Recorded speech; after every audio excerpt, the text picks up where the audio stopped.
नमस्कार दोस्तों, एक बार फिर से स्वागत है आप सभी का आपके अपने चैनल टारगेट एट वन में। मैं हूं अमृता और आज हम बात करने वाले हैं शिक्षा जगत की बड़ी खबरों के बारे में। साथ ही साथ हम बात करेंगे 69,000 शिक्षक भर्ती से रिलेटेड लेटेस्ट अपडेट के बारे में। और वीडियो के एंड में हम बात करते हैं लेटेस्ट वैकेंसी न्यूज़, यानी कि किस फील्ड में कितनी ज़्यादा आई हैं वैकेंसीज और क्या होती है उनकी डिटेल्स, उनके बारे में हम चर्चा करेंगे।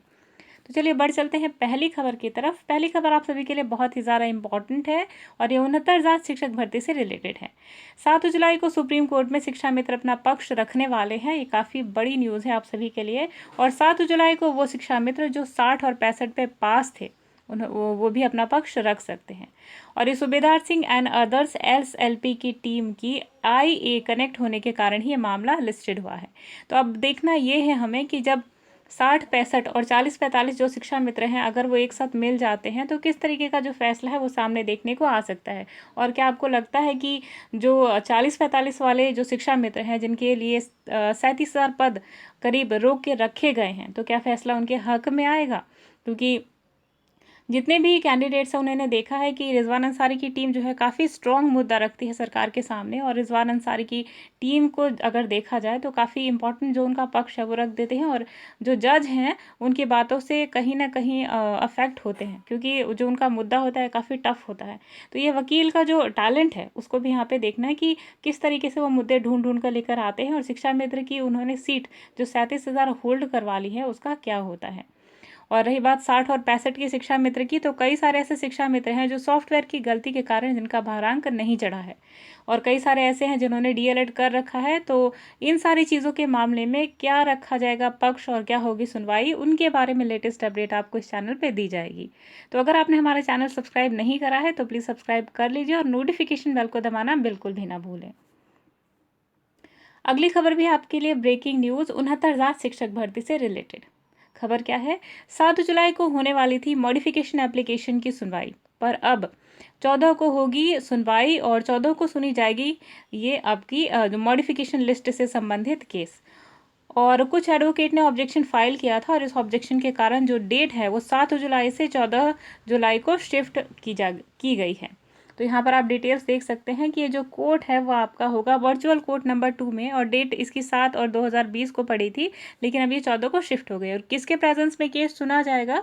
तो Uday Umesh Lalit, justice Mohan M, justice Vineet Saran, तो ये सारे चीफ जस्टिस हैं, सॉरी, ये सारे ऑनरेबल जस्टिस लोग हैं जिनके प्रेजेंस में ये केस सुना जाएगा। बढ़ते हैं अगली खबर की तरफ। अगली खबर काफ़ी ज़्यादा परेशान करने वाली है, सिर्फ इसलिए नहीं क्योंकि आप एक टीचर होने वाले हैं, जो कार्यरत शिक्षक हैं, या फिर एज अ गुड सिटीजन भी अगर आप इन चीज़ों को देखें तो शिक्षक भर्ती में ही सिर्फ धांधली नहीं पाई जा रही। वो जो कार्यरत शिक्षक हैं, जो बच्चे जहाँ शिक्षा ग्रहण कर रहे हैं, जो कि स्कूल को विद्या का मंदिर मानते हैं, वहाँ पर भी इतनी ज़्यादा धांधली देखने को मिल रही है। खबर क्या है? बेसिक शिक्षा का सूरत हाल, क्या हाल हो चुका है हमारी शिक्षा व्यवस्था का, उन सारी चीज़ों को देखते हैं हम यहाँ पर। तो स्कूल में एक भी बच्चा मिड डे मील नहीं खाता था, पर शिक्षक तैनात थे और 1.5 दर्जन जिलों में दर्ज की गई थी आपत्ति। गाइस, बात यहाँ पे क्या है? मुद्दा ये है कि बच्चे स्कूल में जाते, आपने देखा होगा कि बच्चे स्कूल क्यों नहीं जाते। सरकारी व्यवस्था इतनी ज़्यादा ढीली हो चुकी है कि बच्चे स्कूल में जाना पसंद नहीं करते। और अगर बात उनकी करी जाए जो कि ज़िले बहुत पिछड़े हुए हैं, जहाँ पे स्कूल की कंडीशन अच्छी नहीं है, छत टपकती है, टीचर्स आते नहीं हैं, वहाँ पे बच्चे जाना पसंद नहीं करते। अब वहाँ पे खर्च इतना ज़्यादा आता है, मिड डे मील भी आता है, वहाँ पे टीचर्स भी हैं करीबन 1.5 दर्जन। और वहाँ पे फिर भी देखा जाता है कि इतना ज़्यादा एक्सपेंस होने के बावजूद बच्चे नहीं आते हैं, तो इतना सारा खर्च जाता कहाँ है? तो ये सरकार ने इन चीज़ों को अब संज्ञान में लिया है।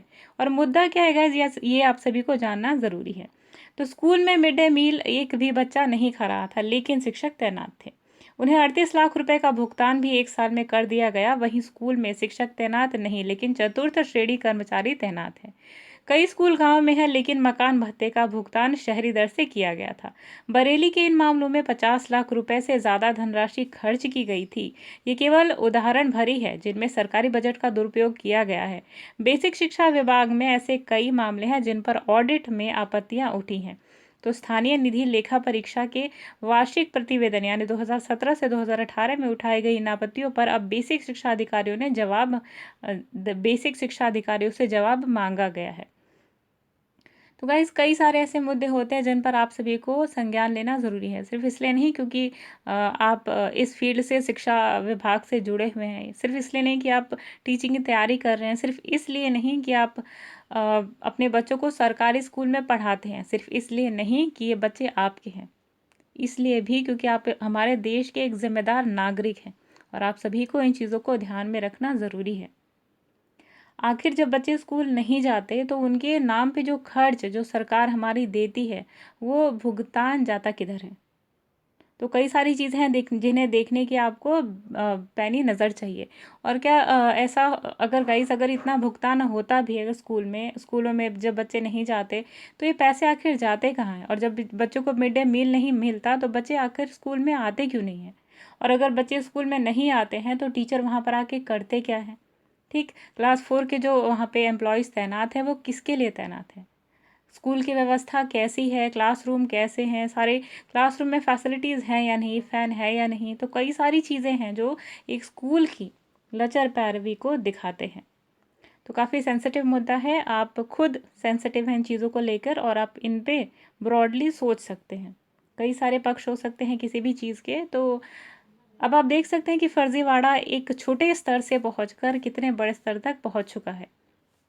सरकार हर जगह पैसे देती है, हर विभाग में, लेकिन वो पैसा कितना पहुंचता है, 1 लाख से पैसा एक ऊपर तक अगर आप इमेजिन करके देखें तो ऐसा होता है गाइस कि जब भी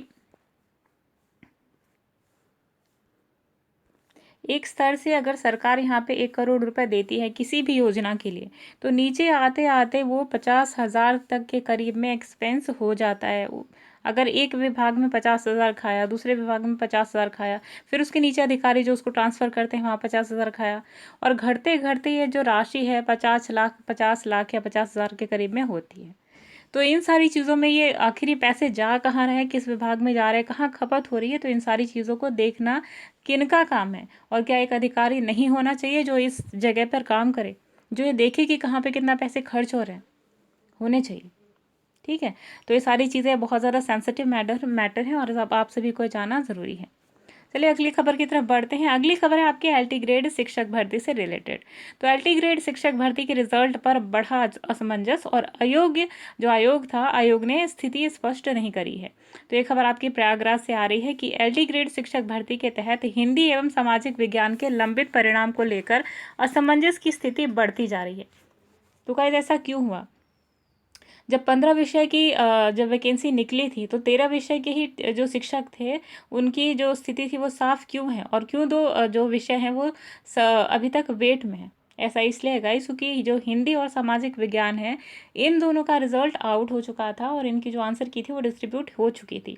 अब इन दोनों विषय के पेपर लीक के मामले की जांच अटकी हुई है और एसटीएफ ने अब तक चार्जशीट दाखिल नहीं करी है। उत्तर प्रदेश लोक सेवा आयोग यानी कि यूपीएससी इन 2 विषयों का रिजल्ट अभी जारी करेगी और परीक्षा को ही निरस्त कर देगी। इस पर विचार होगा और इस पर आयोग ने स्थिति स्पष्ट अभी तक नहीं करी है। वहीं अभ्यर्थियों की ओर से लिखित रूप में जानकारी मांगी जाने के बाद आयोग ने उन्हें कोई जवाब नहीं दिया है। तो ये काफ़ी असमंजस की स्थिति है क्योंकि जो बच्चे सेलेक्ट हो गए हैं 15 सब्जेक्ट की जगह जो 13 सब्जेक्ट के बच्चे सेलेक्ट हो गए, जो 2 सब्जेक्ट के बच्चे रह गए हैं उनके बीच में इतना बड़ा अंतर क्यों? अगर परीक्षा लीक हुई थी उस टाइम पे तो क्या आयोग का ये जिम्मेदारी नहीं थी कि तुरंत परीक्षा रद्द करवा के 2 सब्जेक्ट की अलग से परीक्षा ले ली जाए? अच्छा, अगर नहीं ली गई परीक्षा तो इन बच्चों को इतना वेट क्यों कराया जा रहा है? अगर उनको लग रहा है कि धांधली हुई है तो धांधली आप पकड़वाइए, एसटीएफ आके पकड़वाती है। कई सारे मुद्दे हैं जो उनसे रिलेटेड हैं। नेक्स्ट थिंग इज़ कि अगर धांधली हुई है तो जो बच्चों का जो 2 सब्जेक्ट हैं इनके मामले में जब बच्चे लिखित में जानकारी मांग रहे हैं तो हमारे विभाग के पास जानकारी क्यों नहीं है? इससे रिलेटेड वो जानकारी क्यों नहीं साझा करते? तो कई सारी चीज़ें हैं जहाँ पर आपको सोचने की ज़रूरत है। अब लास्ट सेक्शन में आते हैं वैकेंसी न्यूज़। तो वैकेंसी आपकी लेटेस्ट है बिहार एसएचएसबी से रिलेटेड। तो आपके बिहार सेवा विभाग स्टेट हेल्थ सोसाइटी से एक वैकेंसी निकली है और इसमें इंपॉर्टेंट डेट है आपकी एप्लीकेशन आपकी स्टार्ट होगी 6/7/2020 से। लास्ट डेट है आपकी 26/7/2020 से लेके 6 PM तक आप इसको भर सकते हैं। एग्ज़ामिनेशन जो आपको पे करना है, एग्ज़ामिनेशन फ़ी आपको 26/7/2020 तक, और जो आपकी एग्ज़ामिनेशन डेट है वो अभी हाल में आपको सूचित करी जाएगी। और एडमिट कार्ड अवेलेबल होगा जैसे ही, वैसे ही आप सभी को सूचित कर दिया जाएगा। और एप्लीकेशन फ़ीस कितनी है? जनरल, ओबीसी और ईडब्ल्यूएस को 500 रुपये पे करने हैं, एससी, एसटी, पीएच को 250 रुपये, और अगर फीमेल कैटेगरी है तो उसे भी 250 रुपये। और जो फ़ी है उन डेबिट कार्ड से आपको पे करना है, क्रेडिट कार्ड से पे करना है, और नेट बैंकिंग के द्वारा। एज लिमिट कितनी होगी? तो मैक्सिमम एज कुछ भी नहीं है, सॉरी, मिनिमम एज यहाँ पे देखना है, और मैक्सिमम एज आपकी 37 ईयर्स होनी चाहिए फॉर मेल, और मैक्सिमम एज फीमेल के लिए 40 साल। एज रिलैक्सेशन होगा बिहार HSSB के रूल्स के द्वारा। पोस्ट कौन सी है? तो ब्लॉक हेल्थ मैनेजर यानी कि BHM के लिए है। BHM के लिए टोटल 59 सीटें हैं, और डिप्लोमा, इसकी जो एलिजिबिलिटी है वो डिप्लोमा है, और MBA विद हॉस्पिटल मैनेजमेंट और health care management. Block accountant के लिए 50 सीटें हैं, और इसके लिए जो एलिजिबिलिटी क्राइटेरिया है वो है bachelor degree in commerce BCom with 6 month certification, diploma in computers. Next है आपका ब्लॉक कम्युनिटी मोबिलाइजर। तो BCM के लिए 78 सीटें हैं, और उसके लिए चाहिए master degree in social work and MBA, PG diploma in rural development and rural management.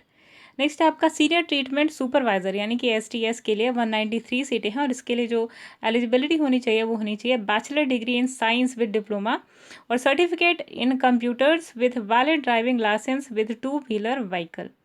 Next है सीनियर ट्यूबरकुलोसिस लेबोरेटरी सुपरवाइजर यानी STLC, इसके लिए कुल 60 सीटें हैं, और इसके लिए चाहिए DMLT, BMLT exam pass with diploma, certificate in computer with valid driving licence of 2 wheelers. Last है आपका वेक्टर बॉर्न डिजीज़ यानी कि VBDS, तो इसके लिए 32 सीटें हैं, और यहाँ पे bachelor degree in science with diploma, certificate in computers with valid driving licence for 2 wheelers vehicle. तो ये थी आपकी पोस्ट की डिटेल्स। आई होप आपको वीडियो पसंद आई होगी। पसंद आती है तो प्लीज़ वीडियो को लाइक करें, और अपने फ्रेंड्स के साथ शेयर करना बिल्कुल भी ना भूलें। मिलते हैं नेक्स्ट वीडियो में कुछ और इंपॉर्टेंट इन्फॉर्मेशन के साथ में। तब तक के लिए अमृता को दीजिए इजाज़त। Bye bye.